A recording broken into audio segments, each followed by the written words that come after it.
Hi YouTube, welcome back to Along for the Ride EV, and today the question we're going to look at is why does Tesla's trailer mode suck so bad? One of the reasons I purchased the Tesla, if you've been following along with my channel, is the fact that I bought it because it tows 3,500 pounds. I want to do some towing. I don't do a lot of towing with my vehicles, never have, even when I had the truck. There's only two things I towed. Most of the time when I was towing with it, I towed either this junky trailer to the dump or I'd be pulling to my Sea-Doo. And that would be about it with the truck. So those are the two things that I tow with, but I bought it because this tows 3,500 pounds. I purchased the towing package. And the part that I don't understand, and I want to put this out there right now, is the fact that I know this isn't a truck, and trucks do other things, and trucks can tow, and they have all kinds of setups, and I'm going to compare this to my F-150, which is a truck. But the bottom line is I bought a towing package for this Model Y. So it's designed and set up to tow. It has a trailer mode. And I don't have any problems with the towing of it. Tow is fine. You can't really feel anything behind it. The torque and the electric motors is fantastic. But it's the other things that I think it should be able to do and that my F-150 did when it was in trailer mode that bother me. Here's the reasons why trailer mode sucks, and the one thing I hate about my Tesla is trailer mode. Number one, and it's staring me in the face right now, is the trailer mode function is currently on. Despite the fact that I unhooked the trailer 2 days ago, actually. The last time I used it was 2 days ago. Now, it turns on automatically as soon as you plug something into the wiring harness. It turns on trailer mode, understands the trailer is there. But for some reason, when you unplug it, it doesn't shut off. And it's not the most convenient thing to shut off. Here we go. Trailer mode is currently on, and it's showing red because there's a problem with it. Of course, it's because I don't have a trailer hooked up. So in Dynamics, I believe, is that where it is? Yes, trailer mode, down here. Shut it off. Now I have full self-driving again. But, so number one, the annoying part about it, let's get into self-driving here, is that you actually have to turn it off when you unhook the trailer. And a friend of mine suggested that maybe it's because, you know, if it had errors or whatever, how would it know when it's off, or there's just not a wiring problem or that kind of thing? Totally disagree with that.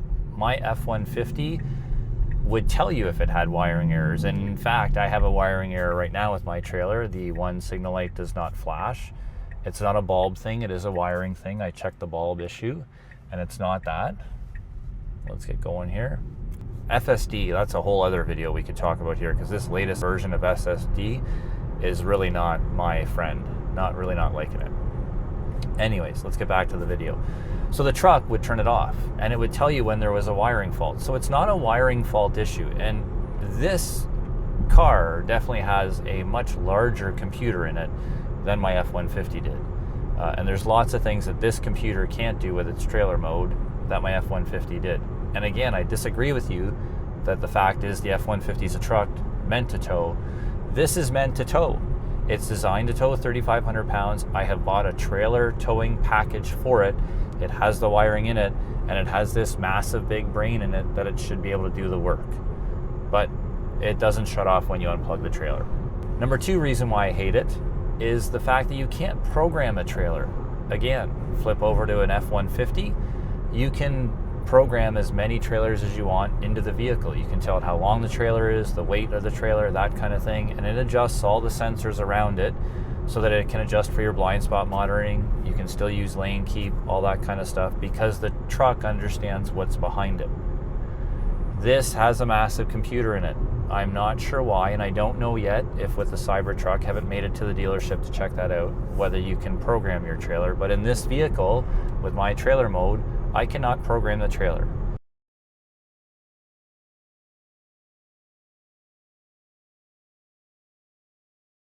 In my opinion, I should be able to tell this vehicle that I have a 12-foot, 3-inch Sea-Doo hooked up to the back of it. It's this long, it's this wide, that sort of thing, and it should be able to adjust for that trailer. In some respects, it would make it a whole lot easier for this computer to figure out how to adjust for it, because I would be telling it the weight of everything. I don't know why it relies on doing it all on its own, which is a good thing. I mean, on the onset, I don't have to worry about it because it adjusts to whatever's hooked up and it adjusts the braking and all that kind of stuff.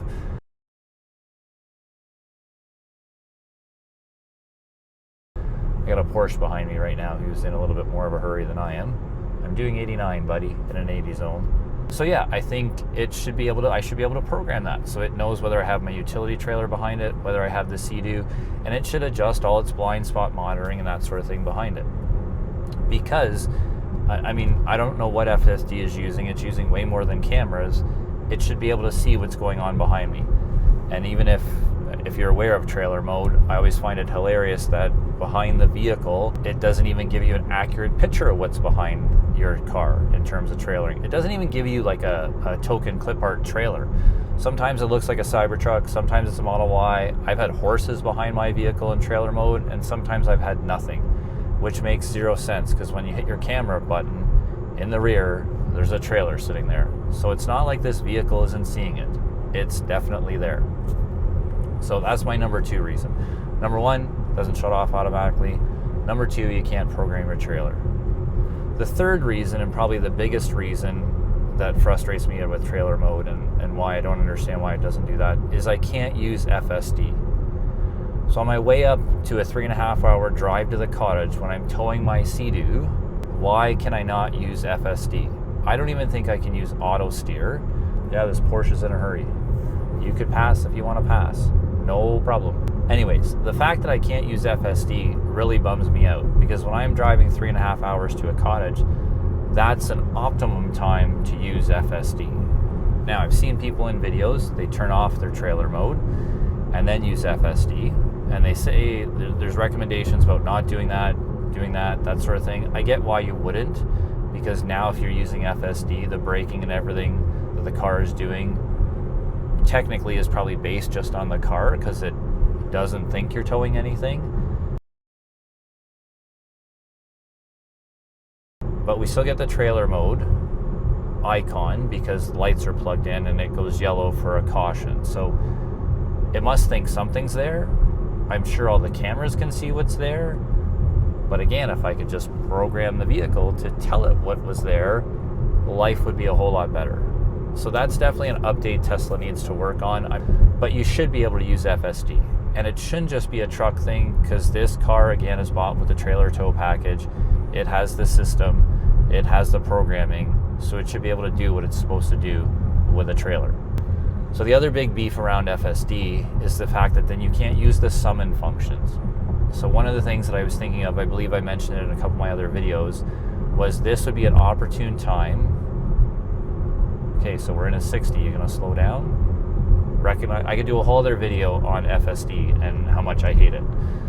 As much as I love it, it just doesn't function properly.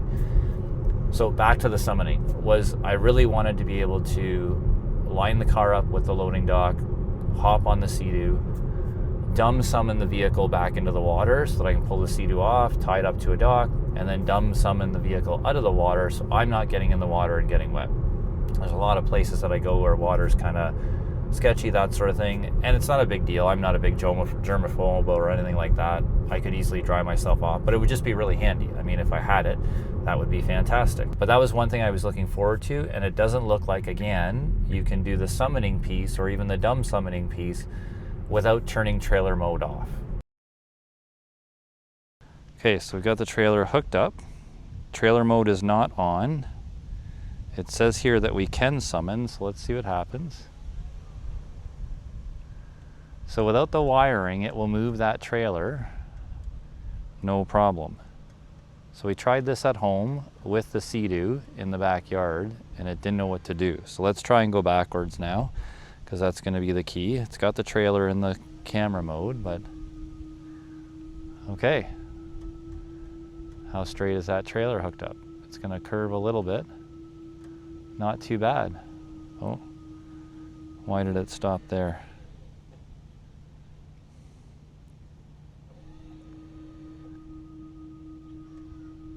Okay, so it will reverse and continue to reverse. It's finding something in the mirror that it's not liking.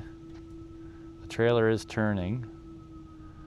So that's all right, so that's doable. Okay, so maybe it was just the fact that I was in my backyard that it didn't work. So we can summon with no wiring hookup and no trailer mode the vehicle. Well, there you have it, YouTube. It turns out you can summon the vehicle when a trailer is hooked up. You just can't have the wiring harness hooked in, because then trailer mode activates. So that kind of negates the fourth reason about summoning. It does mean that I have to subscribe to full self-driving, because that's the only way you get summoning. And we could talk about the whole full self-driving adage. Maybe now, maybe that's another video, not sure. Maybe this is part 2, chapter 2. We'll do it that way. Why do I hate FSD so much? And it's not that I hate it, it's kind of a love-hate relationship. After 7 months of ownership, there is one thing that I hate about Ruby. And hate might be a strong word. I mean, it does function. Trailer mode is excellent, works well. I don't mind towing the trailer. But it definitely has its quirks and its problems. Number one being the fact that it doesn't turn off automatically. Number two, the fact that I can't program trailer profiles in it, even though I paid for a towing package. And number three, the fact that you can't use FSD. So the dumb summoning, I love it. It's gonna work. We're gonna try it at the lake. We'll get some video of that. But definitely 3 things that I think Tesla can improve on. Again, because I bought a trailer towing package. Definitely have to do more research around what's actually happening when trailer mode is on. Because when you look at the fine print, it doesn't really look like Ruby's doing much. Other than the fact that it thinks or knows or somewhat understands that there's a trailer back there. That's part 1 of the things I hate after 7 months. Stay tuned for part 2. If you haven't already subscribed, please subscribe down below. Hit the notification button, because as much as I try and do these every week, it doesn't always happen. And if you're interested to understand what the second thing is that I hate most about my Tesla Model Y, you'll want to get that notification about that video. Thanks again for all those that are following and watching. Trying to do my best here with giving you Canadian content on Tesla Model Ys and what they're all about. I gotta say, I am impressed. I am enjoying it. There's just some things that I think, based on the size of the computer in here and some of the updates, that Tesla could do a little bit better to make it a little more fantastic of a vehicle. But as always, this is Greg Cinti on Along for the Ride EV, saying see ya and enjoy your time.